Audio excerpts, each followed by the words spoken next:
after. Like, we're coming back around the 18th to vote on the budget. So the impact that's going to have is unknown. I don't know how they're going to deal with that, but it's interesting. It's crazy. Well, just to give you guys a quick update, we just left. By the way, we're joined by Representative Bruce Morris from Norwalk. We just left the House Democratic Caucus. We received our proposal, a 2-year proposal, not a mini budget that you've been hearing out there, which is just a Band-Aid. So we have a true 2-year budget that we just received this afternoon. We're going through it. I know it has a lot of the programs that are near and dear to our community, to your community, that affects folks like yourselves and others that are protected in this document. So we're going to be working hard over the couple weeks, holiday weekend.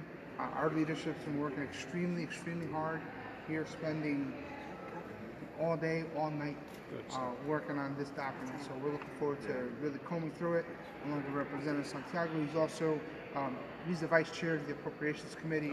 I'm a subcommittee chair of the Appropriations Committee. They're listening to a lot of what the caucus has been saying, things that are important to our communities and to other communities, and a lot of those issues are in this document. We are recommending to restore a big chunk of the money that the previous budgets were taken out of the youth employment initiative line item. This is because it's a $5 million. So it's safe to say that as of Friday, people won't be going to work. Well, that line item will not be voted on as far as the state budget is concerned by that time. So how they deal with that will depend on how the governor actually funds the various agencies moving forward through that process until we come back here in a couple weeks, a little over a couple weeks, to finally vote on it. You know, one of the things that his concern was that we actually pass a budget that addresses the deficit, so that we are submitting a 2-year budget that we're planning on voting on the 18th. It will address that deficit. So hopefully that will be enough to get his attention that he will go ahead and continue to fund the program, so that there is no gap. Well, and you know, we think that supporting youth development programs, summer youth employment programs, are important in general. But I have to say that in certain communities like Hartford, Bridgeport, Waterbury, New Haven, it means even more. Because once we find that young people don't have productive activities during the summer, and then they get involved in negative aspects that are prevalent in these types of urban centers especially, you know, and then there's a loss of life, you know, it ripples through a community. And so we really want to stress the importance of not just, kids having something to do in the summer, but in certain communities, it's really a matter of life and death. If I could just echo, piggyback on that, I just want to share a personal story. My oldest brother, he's currently incarcerated, and you know, he never got a chance to take advantage of this program. One of my first summer job was through ABCD in Bridgeport. That's where I actually first learned how to manage my money. My first check was $153. And the first thing I did was I bought a $124 pair of sneakers. Deion Sanders sneakers, 1992. Yes, sir. Okay, and then after that, when it was time to hang out, back then they had arcades. We didn't have Xbox and all that stuff. But wait a minute, I don't have no money to hang out. Right. So then that's how I remember my first lesson on how to manage my money. Yes, so indeed. I know firsthand that these programs, they do save lives. Yes. Because if it wasn't for programs like that, I wouldn't be here. Yes. And we all know that, you know, and I say this respectfully, but with youth comes ignorance as well. And people can be easily swayed when they're 14, 15, 16 years old. So instead of having something productive with role models there trying to point them in the right direction, what alternatives are there out there, you know? We know the reality of that. So I totally agree with what you stated, and that's the same thing that I say when basically when we are lobbying to have these funds restored. Yes, indeed. Because, you know, we grew up in the same situation, so we know firsthand how easily youth can be swayed in the wrong direction. And there's another issue on the table, and Rafael Santiago, a young man from Hartford, alluded to this earlier about how you even fund these community action these organizations who say they're supporting our young people. Case in point, this came down the pipe. Who was notified?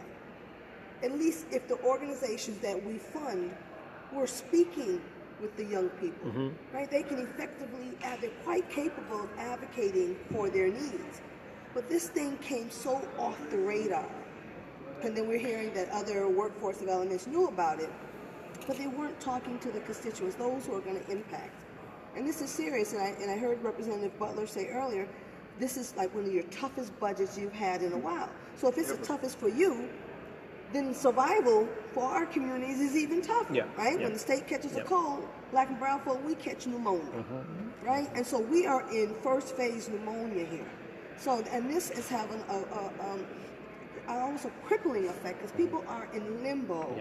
And these programs that we are funding to work with you, not for them, folk when you work for them, you work with folk, are not speaking to the communities, and we have to have this checks and balance to make sure that before we keep funding these programs, they're doing what they're saying to do. Well, if I could just, chime in on that. Again, I don't want to cast any blame on any particular, group or organization, but I do want to say that it's important. Representative Morris, Representative Santiago, we're on Facebook, we're on Twitter, we have email blasts, and all throughout the session, all the stuff's on CTN. We're blasting this stuff out there. A lot of us are on. He's on the finance committee. We're on appropriations. So we've been getting the information out there. It's important that the constituency, sign on to our Twitter or Facebook. That way, you're hearing it directly from us, because the information is going out there. So I implore everybody out there and on the internet, sign up, catch us on Facebook, on Twitter. And stay tuned. CTN.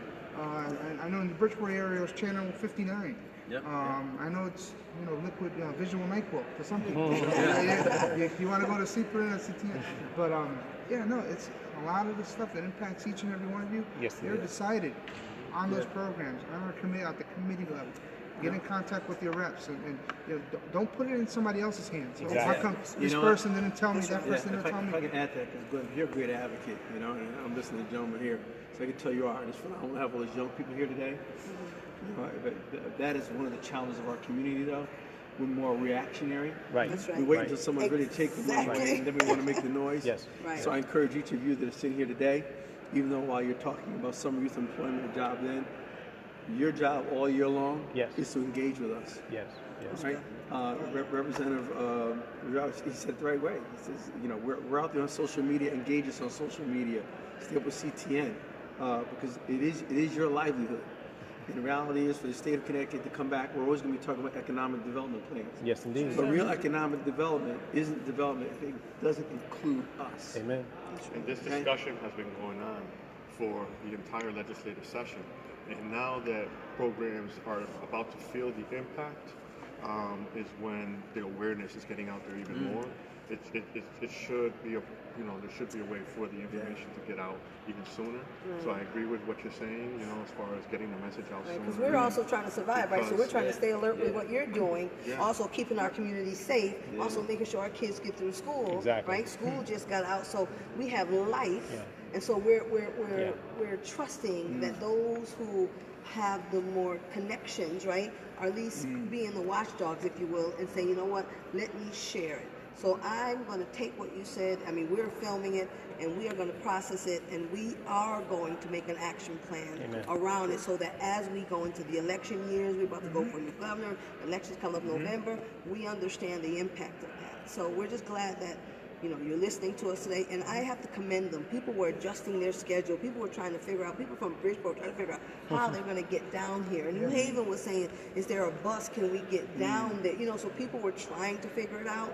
But shout out to those who are here that said, Hartford, okay, we will hold it down for the other communities. So again, we're here. So what should we take away from this? So we get what we should do in the future, but what can we do now? Because I am concerned that the streets will whisper in our baby's ear because we haven't created a safe I will tell you one thing. Reach out to your local reps and senators. Right. We haven't voted on the budget. We haven't voted. We just got this document. Okay. It's going to become public soon. I would implore you, and I implore to the people, the folks back down in Bridgeport, tell your reps and tell your senators to protect. Obviously, listen, it's not a perfect world. There's not a lot of money out there. It's just going to be honest with you. Us being able to fully fund things probably won't be the case. But please protect the services that are important for your community. support. This isn't the most perfect document, but right now it's the best document. I don't want to be partisan here, but you know, the other side, they're looking to cut.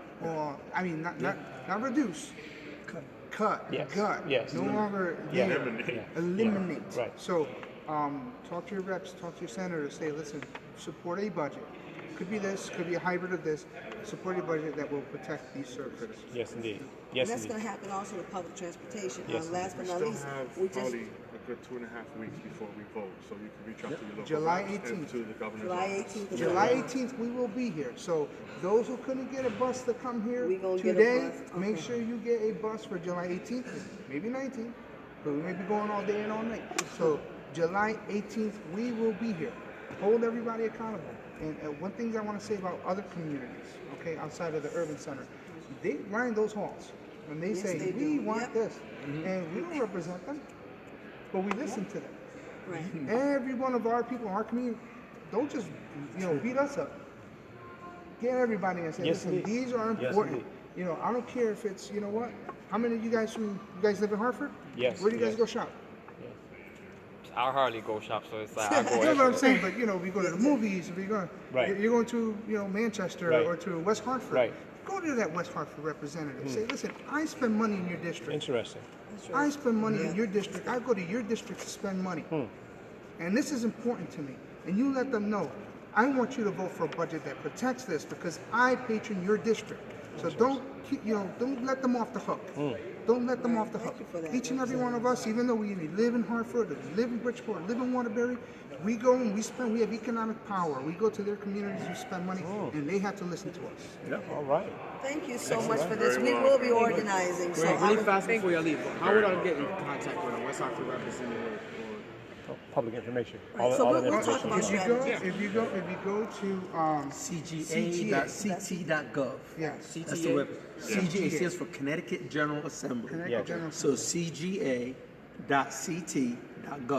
And for the general public, there's a link. It'll say "Find Your Legislator," Lovely. and you put in your address, and then it'll show you the legislator and give you some contact information. All And right. we'll follow up with that so we can have our own action steps and prepare for July 18th because we will be back.